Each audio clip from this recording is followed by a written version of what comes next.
네, 오늘 우리에게 주시는 하나님의 말씀은 요한복음 6장 35절부터 48절까지의 말씀입니다.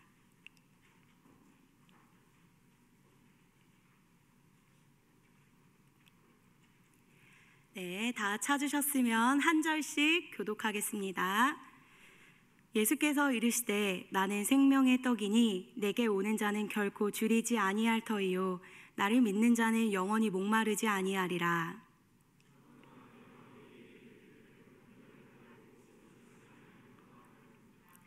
아버지께서 내게 주시는 자는 다 내게로 올 것이요 내게 오는 자는 내가 결코 내쫓지 아니하리라.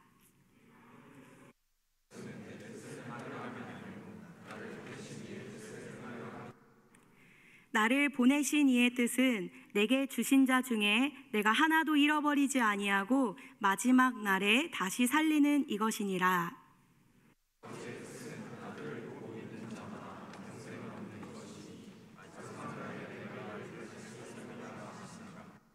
자기가 하늘에서 내려온 떡이라 하심으로 유대인들이 예수에 대하여 수군거려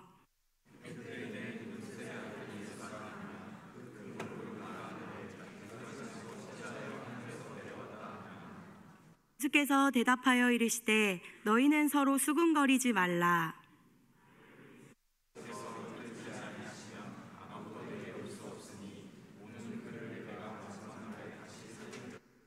선지자의 글에 그들이 다 하나님의 가르침을 받으리라 기록되었은즉 아버지께 듣고 배운 사람마다 내게로 오느니라.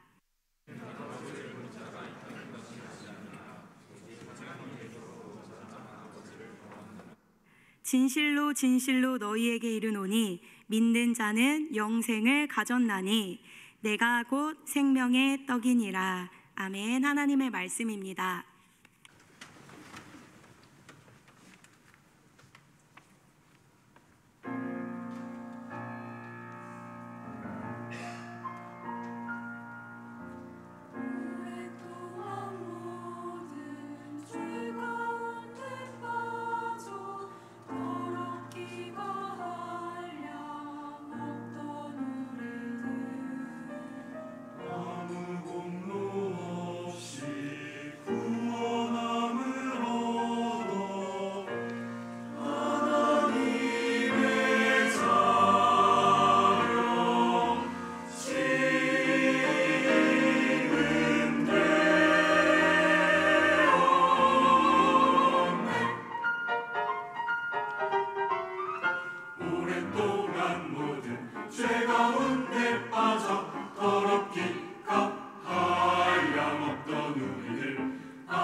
세상 헛된 꿈을 어서 깰지어다 나의 친구여.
하나님께 영광의 박수 올리겠습니다. 감사합니다. 하나님. 기도하고 말씀 전하겠습니다. 사랑의 하나님, 감사합니다. 우리에게 성령 하나님 보내주셔서 이렇게 예배하고 찬양할 수 있게 하신 것 주님의 영광입니다. 특별히 오늘 예수님을 소개하고자 합니다. 성령 하나님의 도우심이 아니시면 이 예수님 아무리 소개해봤자 아무것도 아님을 고백드립니다. 성령 하나님, 우리 지체들 가운데에 한 사람 한 사람께 임하여 주시사 하나님의 말씀이 잘 심겨질 수 있도록 도와주시옵소서. 이 부족한 종의 모든 것을 가리워 주시옵소서. 예수님의 이름으로 기도드렸습니다. 아멘. 여러분들 식사하셨습니까? 네. 우리 나라를 보게 되면 참 식사에 진심인 민족인 것 같습니다. 그냥 인사해도 되는데 안녕하세요 이래도 되는데 식사하셨습니까? 이러는 거 보면 참 식사에 진심인 것 같습니다. 그리고 그냥 너 언제 시간 돼? 이러면 되는데 언제 한번 밥 한번 먹자 이렇게 합니다. 그렇게 해서 계속 밥 언제 같이 먹지 이러면서 기다리다가 좀 상처받기도 하는 것 같습니다. 여러분들, 이렇게 식사의 자리에 여러분들이 있을 때에 어떤 사람이랑 같이 식사를 하시길 원하시나요? 우리가 정말로 이렇게 식사의 자리에 있을 때에, 특별히 소개팅이나 누군가가 처음 만날 때에 어떤 말들을 하시나요? 예수님께서는요, 우리에게 지금 말씀을 하시는데, 나는 누구누구다 이렇게 말씀을 하시는데, 특별히 하나님께서는 모세에게 먼저 말씀하셨습니다. 두려움에 떨고 있는 모세에게 나는 스스로 있는 자인이라 라고 말씀하십니다. 오늘 본문 말씀에서는 특별히 나는 생명의 떡이다 라고 말씀을 하고 계십니다. 오늘 이 생명의 떡이신 예수님을 소개하고자 합니다. 이 생명의 떡은 어마어마한 능력이 있는데 그것은 무엇일까요? 첫 번째, 생명의 떡이신 예수님께서는 신자들을 믿음으로 시험을 이기게 하십니다. 믿음이라는 것은 무엇일까요? 암셀룸이라는 사람은 이렇게 이야기합니다. 믿음으로 안다라는 이야기를 하고 있습니다. 태초에 하나님이 천지를 창조하시니라 라는 구절이 있죠. 1장 1절의 말씀입니다. 누구나 암기하고 있습니다. 믿음으로 안다. 이 최초에 하나님이 천지를 창조하신 이 첫 번째 텍스트조차도 믿음이 없으면 우리는 알지 못하게 됩니다. 우리는 이렇게 믿음이 필요한 존재들인 것 같습니다. 특별히 우리 예수님께서는요, 이 땅 가운데에 오셨습니다. 예수님이 어디에서 오셨습니까? 바로 베들레헴이라는 곳에 오셨습니다. 베들레헴이라는 곳은 어디입니까? 네. 그리고 무슨 뜻입니까? 예루살렘에 있는 곳이고 뜻은 떡의 집이라고 합니다. 예수님께서는 떡으로 오시기 위해서 미리 이렇게 예루살렘의 베들레헴이라는 곳에 이렇게 있는 것을 볼 수 있습니다. 그리고 또한 말씀을 보게 되면 말씀이 육신이 되어 우리 가운데 거하심에 우리가 그의 영광을 보니 아버지의 독생자의 영광이요 은혜와 진리가 충만하더라 라고 말씀에 나와 있습니다. 여러분은 말씀이 보이십니까? 보이지 않죠. 보이지 않는 그 말씀이 보이게끔 오신 것이 바로 우리 예수님입니다. 이렇게 안 보이는 것 같은데 보이게끔 오신 사건, 온 거 있습니다. 바로 이스라엘 백성들에게 만나와 메추라기로 이스라엘 백성들에게 왔습니다.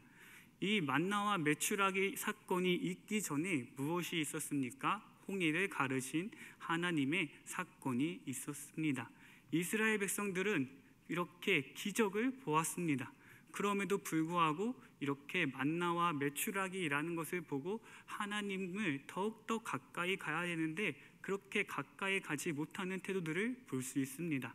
이스라엘 백성들을 시험하는 그런 현장 속에 있는데요. 한번 그 말씀, 출애굽기 16장 4절의 말씀 같이 한번 읽어보겠습니다. 시작. 그때에 여호와께서 모세에게 이르시되 보라 내가 너희를 위하여 하늘에서 양식을 비같이 내리리니 백성이 나가서 일용할 것을 날마다 거둘 것이라. 이같이 하여 그들이 내 율법을 준행하나 아니하나 내가 시험하리라. 아멘. 네, 이렇게 하나님께서는요 이스라엘 백성들에게 만나와 메추라기를 허락해 주시는데 하나님의 말씀을 듣는지 안 듣는지 그것을 시험하고자 이제 이스라엘 백성들을 테스트하는 현장이 있습니다. 그 테스트의 현장 어떤 것이었을까요? 바로 이 만나와 메추라기를 6일 동안 거두되 하루 7일째 되는 날은 거두지 말라, 안식일 되는 날에는 거두지 말라 하였습니다. 하지만 이스라엘 백성들은 거두었습니다. 자신의 욕심으로, 그리고 하나님을 믿지 못하고 자신이 더 배부르고자 이렇게 거두는 모습들이 있습니다. 이 이스라엘 백성들 홍해를 건너는 그 사건을 경험하였습니다. 기적을 체험하였습니다. 그런데 하나님의 말씀을 따르지 못하는 이러한 시험을 이기지 못하는 모습들을 볼 수 있습니다. 신약에서도 이와 비슷한 사건이 나오는데요. 바로 오병이어 기적입니다. 이 오병이어 기적 가운데서도 우리 예수님께서 시험을 하고 계시는데요. 한번 다 같이 읽어보기 원하는데요. 요한복음 6장 5에서 9절 말씀 같이 읽어보겠습니다. 시작.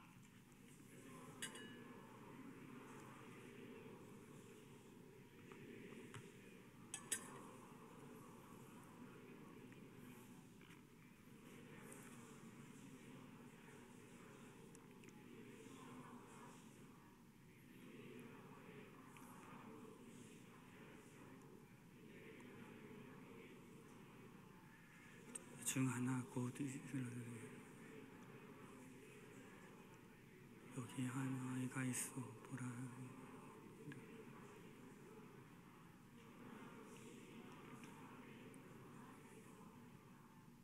네, 이렇게 말을 하고 계십니다. 예수님께서 이제 시험을 하시는데요. 이제 빌립은 어떻게 이야기하고 있습니까? 부족합니다 라고 이렇게 이야기하고 있습니다. 그리고 또 제자 중에 한 명은 얼마나 되겠사옵나이까 라고 이렇게 안드레는 이야기하고 있습니다. 그렇다면 이 예수님께서는 기적을 베푸시지 않으셨습니까? 그 앞에 보면 표적을 행하고 있는 모습들 또한 나와 있습니다.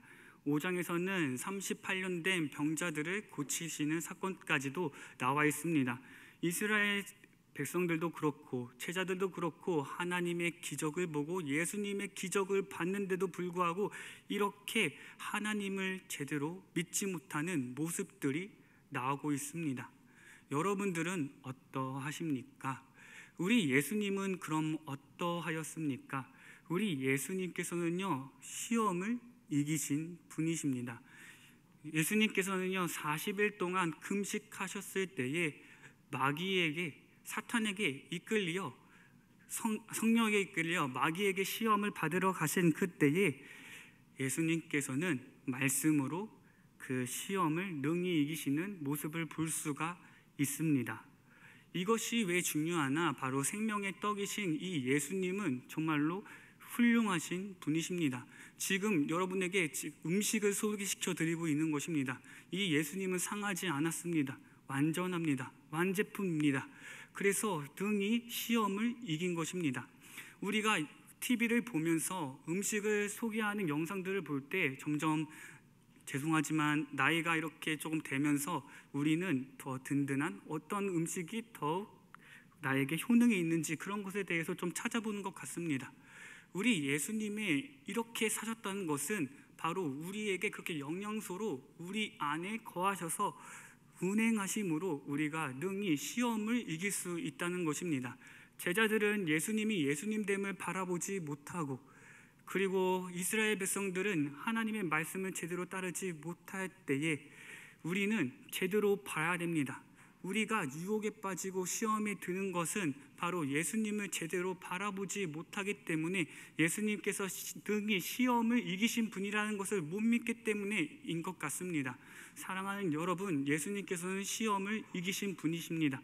예수님이 여러분 안에서 그 시험을 능히 이기게 하시는 분이심을 오늘 더욱더 믿음을 구하면서 살아가는 저와 여러분에게 간절히 소원합니다. 이렇게 생명의 떡이신 예수님의 효능, 역할 무엇이 있을까요? 둘째로 또 얘기해 보고 싶습니다. 생명의 떡이신 예수님께서는 신자들이 하나님의 뜻을 행하게 하십니다. 우리는 밥을 먹기 전에 먼저 기도를 합니다. 이 먹을 음식에 대해서 하나님이 우리에게 주셨다라는 뜻도 있지만 내가 이것을 먹고 하나님의 뜻대로 살게 해주십시오 라는 그 고백이 식사 기도 안에 들어있는 것 같습니다. 우리 예수님께서도요, 기적을 베푸실 때 이때는 기도하셨습니다. 바로 오병이어 기적을 베풀기 전에 이렇게 기도하셨습니다.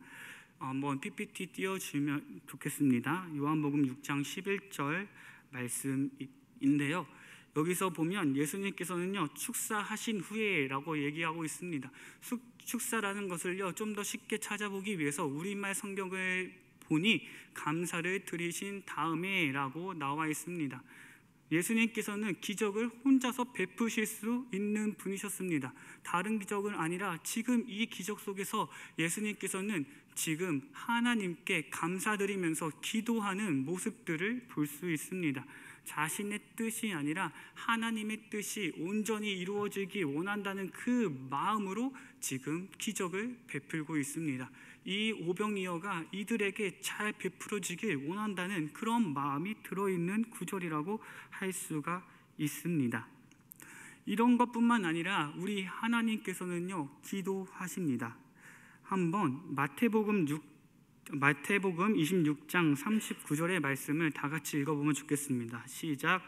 조금 나아가사 얼굴을 땅에 대시고 엎드려 기도하여 이르시되 내 아버지여, 만일 할만하시거든 이 잔을 내게서 벗어나가게 하옵소서. 그러나 나의 원대로 마시옵고 아버지의 원대로 하옵소서 하시고. 아멘. 이렇게 예수님께서는요, 자신의 뜻을 이야기하는 데에 어떻게 이야기하느냐, 무릎을 꿇고 땅에 엎드리고 이렇게 이야기하고 계십니다. 이 뜻은 무엇입니까? 자신의 생각과 뜻을 내려놓겠다라는 의미입니다. 저는 믿음이 약한 청년들에게 간혹 이렇게 기도합니다. 여러분들의 필요를 먼저 구하십시오 라고 기도합니다. 그 기도가 이루어진다면 이제 하나님이 조금씩은 믿겨질 것입니다. 그렇게 하다 보면 여러분들은 언젠가는 하나님을 믿게 되는 그런 역사까지도 있게 될 것입니다 라고 이렇게 조언을 해줬던 불쌍한 고백이 있습니다. 좀 이제 돌아봐서 생각하니 여기 기도에 정답이 있었습니다. 저는 이 잔을 멀게 해주십시오 라는 것을 주목하다 보니 그 지체들에게 여러분의 생각과 뜻을 이야기하십시오 라고 이야기했던 것입니다. 그러나 중요한 것은 무릎을 꿇고 얼굴을 땅에 대고 그런 다음에 하신 만일 이런 것입니다. 자신의 생각과 뜻을 내려놓기 위해서 애쓰는 그 태도, 그리고 더 나아가서 말을 할 때 만일이라는 얘기를 합니다. 그러면 이렇게 적용해 볼 수도 있는 기도인 것 같습니다. 만일 하나님 제가 부자가 되게 해주신다면 이렇게 한 다음에 그러나 나의 원대로 하지 마시고 아버지의 원대로 해주십시오 라고 기도해야 되는 것이 옳은 태도의 기도라고 이 말씀을 통해서, 예수님의 기도를 통해서 우리는 경험할 수 있습니다. 우리는 때로는 우리의 것이 아니라 생명의 떡을 구하기보다는 우리의 필요, 우리의 욕구를 구하기 위해서 예수님을 믿으려고 할 때가 종종 있는 것 같습니다. 우리가 그러할 때, 그러한 생각이 들 때 우리는 땅에 엎드려 그 생각이 맞는지 아닌지를 조금 점검해 보는 그러한 시간들이 있었으면 좋겠습니다. 그래서 우리가 영적으로 무릎을 꿇고 육체적인 것뿐만 아니라 겸손한 마음으로 기도를 드리고 그렇게 기도한 다음에 그러나 한 다음에 아버지의 원대로 해주십시오 라는 기도를 하는 것이 예수님을 통해서 이것을 배울 수 있습니다. 우리가 이러한 기도를 할 때 우리의 뜻이 아닌 하나님의 뜻을 이루어갈 수 있는 그런 지체로서 살아갈 수 있습니다. 이것이 예수님과 동행하는 태도입니다. 저는 아버지와 같이 살았던 적들이 되게 많이 있습니다. 저 아버지랑 같이 살면서 너무나 기쁠 때도 있습니다. 그러나 같이 살다 보면 저희 아버지 훌륭하신 분이시긴 하지만 간혹 가다가 좀 닮기 싫은 부분들도 조금은 닮아가는 모습들이 좀 있습니다. 인간을 이렇게 같이 동행하면서 살아가는데도 닮는데 우리 하늘 아버지께서 우리 여러분들이 하나님과 같이 동행하기 원합니다 라고 고백할 때에 어찌 안 도와주겠습니까? 아이고 내 새끼 잘 왔구나, 내가 너희를 통해서 하나님의 뜻을 이루게 해줄게 라고 하실 것입니다. 그리고 우리의 기도는 항상 예수님의 이름으로 기도드렸습니다로 끝납니다. 이것은 무엇입니까? 예수님께서 우리를 대신하여서 하나님께 지금 기도드리고 있다는 뜻입니다. 우리가 하는 기도가 우리의 것으로 막 이루어지기도 하지만 예수님께서 우리를 위해서 지금 기도하고 계시기 때문에 우리는 하나님께 기도할 때에 하나님의 뜻대로 조금씩 변화될 줄 믿습니다. 이게 바로 생명의 떡이신 우리를 위해서 오신 예수님의 뜻입니다. 마지막으로 우리가 생명의 떡이신 예수님의 효능이 무엇일까요? 셋째, 생명의 떡이신 예수님께서는 신자들에게 영생을 얻게 하십니다. 우리는 어떠한 개념을 설명할 때에 반대되는 개념을 통하여서 정확한 뜻을 알 수 있는 것 같습니다. 빛을 설명하기 위해서 어둠을 설명하기도 합니다. 저는 영생이라는 걸 설명하기 위해서 먼저 사망이라는 것을 설명하고자 합니다. 사망은 헤어짐이라고 할 수 있습니다. 우리가 죽게 되면 영혼과 몸이 분리되어서 헤어지게 됩니다. 이것이 첫 번째 사망입니다. 두 번째 사망에 대해서 소개시켜 드리고자 합니다. 헤어짐, 하나님과 우리의 헤어짐입니다. 그것은 바로 지옥에 가게 되는 것입니다. 우리가 영생을 얻는 것 무엇입니까? 하나님과 동행하는 것이 바로 영생을 얻는 삶입니다. 우리가 하나님과 떨어져 있지 않고 함께 살아가는 것이 영생을 얻은 사람의 태도이라고 할 수 있습니다. 우리가 죄에서 멀어져서 하나님과 함께 동행하는 것, 그냥 단순히 천국에 가서 오랫동안 행복하게 사는 것, 그것을 넘어 우리와 함께 항상 하는 것이 영생을 받은 삶으로서의 사람의 태도입니다. 그렇기 때문에 우린 영생을 받은 사람으로서 하나님의 뜻을 이루기 위해서 부단히 노력해야 하는 그러한 사람들입니다. 이런 것을 또 어떻게 예로 들 수 있을까요? 바로 베드로입니다. 베드로는 하나님과 떨어진 삶을 살게 됩니다. 예수님께서는 베드로에게 네가 닭 3번 울기 전에 나를 부인할 것이다 라고 하였습니다.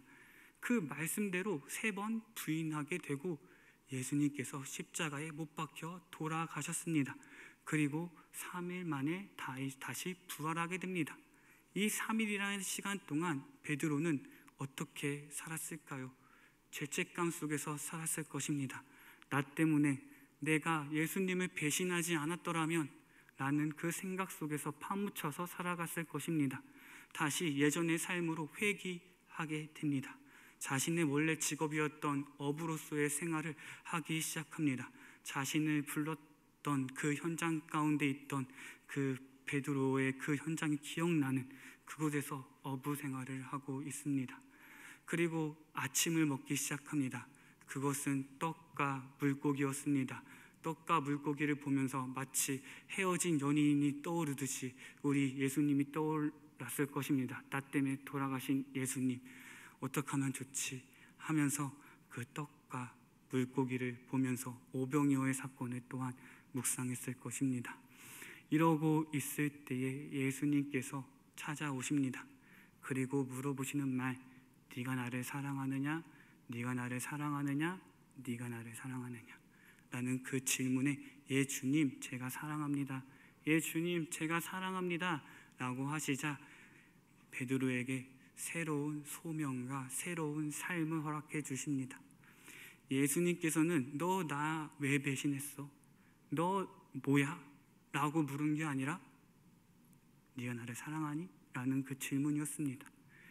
예수님께서는 그 십자가상에서 배신한 그 베드로의 위에서 돌아가신 것입니다. 너가 배신했구나. 내가 너를 위해서 대신 죽겠다라고 하면서 돌아가신 것입니다. 이게 단순히 베드로만의 사건이 아닙니다. 여러분들의 사건입니다. 여러분들이 여러 가지 제약들 속에서 살아갈 때에 예수님께서는 네가 배신했니? 라는 것을 묻는 것이 아니라 내가 너를 위해서 십자가에 못 박혀 죽었다. 네 죄는 죽었다. 내가 다시 살았다. 내가 너에게 새로운 소명과 사명을 주겠다. 네가 나를 사랑하느냐? 라는 그 질문 앞에 우리는 신자로서 영생을 얻는 그런 삶을 살아가게 됩니다. 예수님께서는 이 성경을 기록하신 목적, 우리 하나님께서 요한복음을 보내준 우리들에게 보내준 목적이 있는데요. 한번 다 같이 읽어보기 원하는데요. 요한복음 20장 31절 말씀입니다. 다 같이 읽어보겠습니다. 시작. 오직 이것을 기록함은 너희로 예수께서 하나님의 아들 그리스도이심을 믿게 하려 함이요 또 너희로 믿고 그 이름으로 생명을 얻게 하려 하심이라. 생명을 얻게 하기 위해서, 그리고 믿게 하기 위해서, 그리스도이심을 믿게 하시기 위해서 바로 이 성경을 기록한 것입니다. 여러분이 성경을 읽을 때에 어떻게 읽고 계십니까? 예수님을 믿기 위해서 읽고 계십니까? 예수님을 더 알기 위해서 읽고 계십니까? 오늘도 큐티 해야지 라고 하면서 그냥 읽고 계시진 않습니까? 우리 가운데에 이렇게 성경을 읽었으면 좋겠습니다. 예수님, 다시금 새 생명을 더하여 주시옵소서. 제게 생명의 떡으로 오신 예수님, 제게 생명을 다시금 허락하여 주시옵소서. 대신 제게 다시 새로운 삶의 소명을 더하여 주십시오. 예수님께서 십자가에 못 박혀 돌아가셨듯이 돌아가신 것, 제 죄가 죽은 것입니다. 예수님이 다시 산 것, 제가 다시 하나님의 힘으로 다시 살아갑니다. 하나님, 제게 말씀하여 주십시오. 변화시켜 주십시오. 라고 할 때 여러분들에게 그리스도의 그 은혜가 풍성하게 일어날 줄 믿습니다. 우리는 이런 것을 기억하기 위해서 우리는 이런 것을 합니다. 바로 성찬입니다. 우리 헌법에, 교회 헌법에 보면 신조라는 것이 있고 신조 10조에 보면 이런 것이 있는데요. 다 같이 한번 읽어보겠습니다. 시작. 세례는 그리스도 안에서 신앙을 고백하는 자와 그들의 자녀에게 베푸는 것이요 성찬은 그리스도의 죽음을 기념하여 떡과 잔에 참여하는 것이다. 우리가 세례받은 사람으로서 예수 그리스도 안에서 우리가 신앙을 새롭게 고백하는 세례를 받은 사람들이 이제 성찬에 참여하게 됩니다. 그리고 이 성찬은 예수님의 죽음, 즉 우리의 죄가 죽었다는 것을 기념하는 것입니다. 그리고 떡과 잔을 먹는 것은 이러한 의미가 있습니다. 제가 읽어드리겠습니다. 요한복음 6장 54절에서 55절 말씀입니다. 내 살은 참된 양식이요 내 피는 참된 음료로다. 내 살을 먹고 내 피를 마시는 자는 내 안에 거하고 나도 그 안에 거하나니 살아계신 아버지께서 나를 보내심에 내가 아버지로 인하여 사는 것 같이 나를 먹는 그 사람도 나를 인하여 살리라. 아멘. 이제 결론을 맺고자 합니다. 우리가 이렇게 성찬을 다음 주에 참여하게 됩니다. 그때 우리는 기억해야 될 것, 우리의 죄는 죽었다, 예수님으로 인하여서 죽었다라는 것을 기억해 주시길 바랍니다. 그리고 예수 그리스도를 믿음으로, 그리고 하나님의 뜻을 예수님께서 이루셨듯이 우리 또한 하나님의 뜻을 이룰 수 있는 사람으로 새롭게 되었습니다 라고 고백하면서 우리가 그렇게 다음 주에 있을 성찬을 좀 준비했으면 좋겠습니다. 그리고 그냥 지나가는 그냥 성찬이 아니라 하나님, 다시금 제가 새롭게 되기 원합니다 라는 마음으로 좀 이 성찬을 준비했으면 좋겠습니다. 이제 한 주간 살아가면서 여러분 안에 있는 죄성이 자꾸 여러분을 찌를 수도 있을 것 같습니다. 그럴 때마다 완전하신 하나님, 내 영혼은 안전하게 되었습니다 라고 고백하는 그러한 여러분이 되길 간절히 소망합니다. 그런 마음을 담아 우리 이 찬양 같이 하기 원합니다.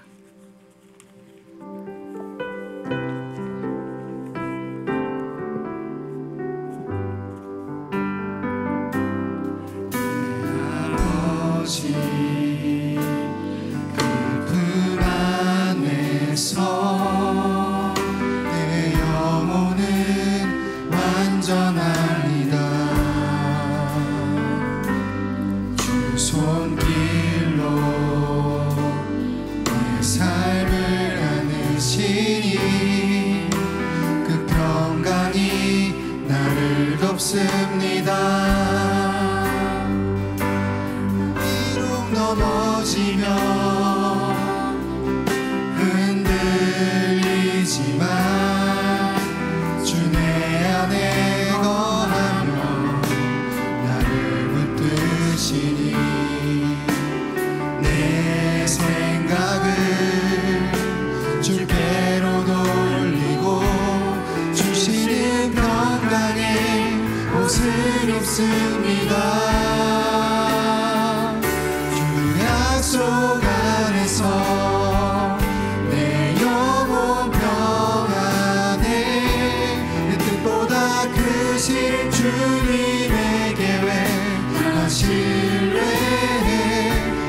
두려움만 내려놓고 주님만 의지해. 주 안에서 내 영혼 안전합니다. 우리 이 시간 좀 기도하기 원합니다. 우리의 영혼이 안전할 수 있는 건 바로 예수님 덕분입니다. 우리가 이것을 생각하기 원합니다. 그러나 우리가 우리 삶 속에서 혹시 다른 떡을 구하면서 살았는지 좀 돌아보기 원합니다. 우리의 명예, 우리의 고민, 우리의 두려움을로 인하여서 우리가 자꾸 다른 떡을 구하면서 살고 있는 건 아닌지 좀 돌아보기 원합니다. 우리 다시 안전하게 해달라고, 다시 하나님 안에서 완전해졌다고 그런 것을 하나님한테 고백하면서 우리의 삶을 잠깐 돌아보며 회개하는 그런 시간 갖기 원합니다. 다 같이 기도하겠습니다. 주님, 주님 안에서 우리는 안전합니다. 주님 안에서 주님의 그 생명 되신 떡으로 말미암아 우리의 삶은 안전합니다. 그러나 우리가 이 삶을 살아갈 때 너무나 두렵고 떨리고 그런 것으로 인하여서 우리 가운데에 그 생명 되신 예수님을 묵상하기보다 우리가 다른 떡을 구하면서 살아갈 때가 너무 많이 있습니다. 성령 하나님, 우리 가운데 더욱더 임재하여 주시사 하나님께서 원하시는 그러한 삶을 살아갈 수 있도록 우리 지체들 가운데 항상 함께하여 주시옵소서. 우리의 영혼이 안전할 수 있도록 도와주신 그 생명의 떡의 은혜를 주님 바라봅니다.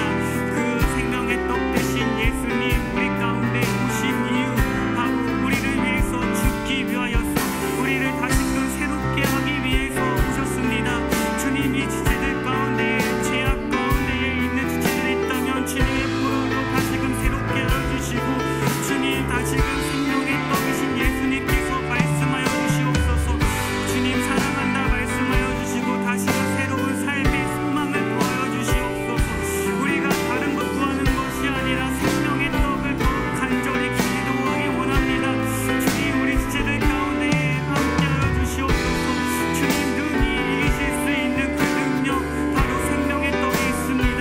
주님 우리 가운데 더욱더 주님의 계획과 모든 것들을 의지하면서 갈 수 있도록 인도하여 주시옵소서.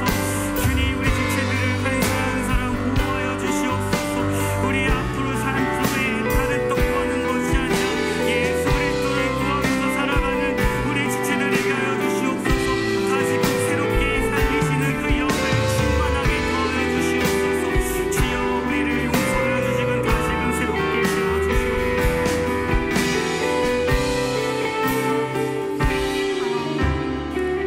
네, 영생하는 방법은 오늘 말씀에 보면 영원히 생명으로 가는 그 하나님 나라에 가는 방법은 예수 그리스도를 먹는 것이다 라고 했습니다. 예수님을 먹는 것은 무엇입니까? 우리 죄를 위해서 속죄물로, 우리의 죄를 속죄하기 위해서 속죄물로 바쳐진, 제물로 바쳐진 예수 그리스도를, 그 어린 양을 먹는 것입니다. 여러분 죄인입니다. 우리 가운데 아무도 의로운 사람이 없습니다. 여러분이 아무리 잘나고 깨끗하고 거룩하다 하여도 예수가 없으면 우리는 죄인입니다. 그래서 우리는 제물로 바쳐진 예수를 먹어야 주님과 상관 있는 자입니다. 어떻게 하면 여러분이 예수를, 또 생명의 떡을 먹을 수 있습니까? 어떻게 하면 그 예수를 먹을 수 있습니까? 매일 우리의 삶 가운데 속죄물로 바쳐진, 우리를 깨끗하게 하고 거룩하게 하시는 오직 유일한 분 예수 그리스도, 그분을 여러분이 먹을 때 여러분 안에 예수가 상관 있는 것입니다. 다른 떡 구하는 것도 문제지만, 예수님이 아닌 다른 것 구하는 것도 문제지만, 또한 무엇도 문제냐면 예수 떡을 구하지 않는 것도 문제입니다. 너희는 믿음 안에 있는가? 너희 자신을 시험하라고 말씀하셨습니다. 너희 안에 계신 줄을 너희가 스스로 알지 못하느냐? 너희 안에 그리스도가 없으면 너희 버림받은 것이라고 얘기했습니다. 여러분을 깨끗하게 해주시는 그 보혈의 능력인 속죄물인 예수를 먹어야 여러분이 영생과 상관 있는 자가 됩니다. 하늘에서 내려온 하나님이 주신 그 만나를 먹고도 그들은 결국 광야에서 하나님께 버림받고 죽었어요. 그러나 주님은 무엇을 약속하느냐? 너희가 예수를 먹으면, 곧 그 생명의 떡을 먹는 자마다 마지막 날에 내가 다시 부활로 너희를 살리고 영생하리라, 이렇게 말씀하셨습니다. 음식 먹는 걸로, 만나 먹는 걸로 우리 영생 못 가요. 그러나 예수를 먹을 때 우리 영생할 수 있다고 주님 약속해 주셨습니다. 이 시간 함께 기도할 때 속죄의 물로 바쳐지신 예수 그리스도, 내 삶 가운데 나의 죄악과 또 나의 더러움들, 내가 살아있었던 것, 나는 죽고 오직 예수를 먹으며 예수가 사는 인생 돼야, 내 안에 있던 계속 올라오는 나의 죄악들 예수 앞에 회개합니다. 우리 이렇게 좀 기도해야 되겠습니다. 예수를 먹는 거는요, 그런 거예요. 욥이 자신의 모든 자녀들이 생일 파티를 하면 그 다음날 새벽부터 자신의 자식들 첫째부터 막내까지 줄 세워놓고 하나님 앞에 회개 기도했어요. 하나님, 내 자녀들이 부지 중에라도 혹시 모르는 가운데라도 주님께 범죄하였을까봐, 생각으로, 마음으로, 입술로 주님 앞에 범죄하였을까봐 이 번제 제사를 드립니다. 하나님 용서하여 주십시오. 하나님 앞에 그렇게 잔치를 하고 나서는 그 다음 날이 되면 그렇게 기도했던 것입니다. 여러분, 예수를 먹는 것은요, 여러분을 깨끗게 하시는 예수가 여러분 안에 있는 것입니다. 여러분, 오늘 함께 지금 기도합시다. 하나님, 나의 죄를 깨끗이 씻어주시고 매일매일 그 어린 양을 의지하여 내가 의롭게 됩니다. 우리 이거 하나 붙들고 여러분의 부지중 가운데, 마음 가운데 입술로 범죄했던 거, 생각으로 범죄했던 거, 과거 여러분의 경험 때문에 범죄했던 거, 눈빛으로 범죄했던 거, 생각으로 정죄했던 거, 우리 함께 주님 앞에 회개하며 나아갑시다. 입술에 부지함 회개합시다. 어린 양을 먹읍시다. 예수를 먹읍시다. 함께 기도합시다. 하나님 아버지, 오직 예수만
하나님 아버지, 우리가 생명의 떡으로 오신 예수 그리스도를 먹음으로 우리의 죄악을 예수의 몸으로 가리게 하여 주옵소서.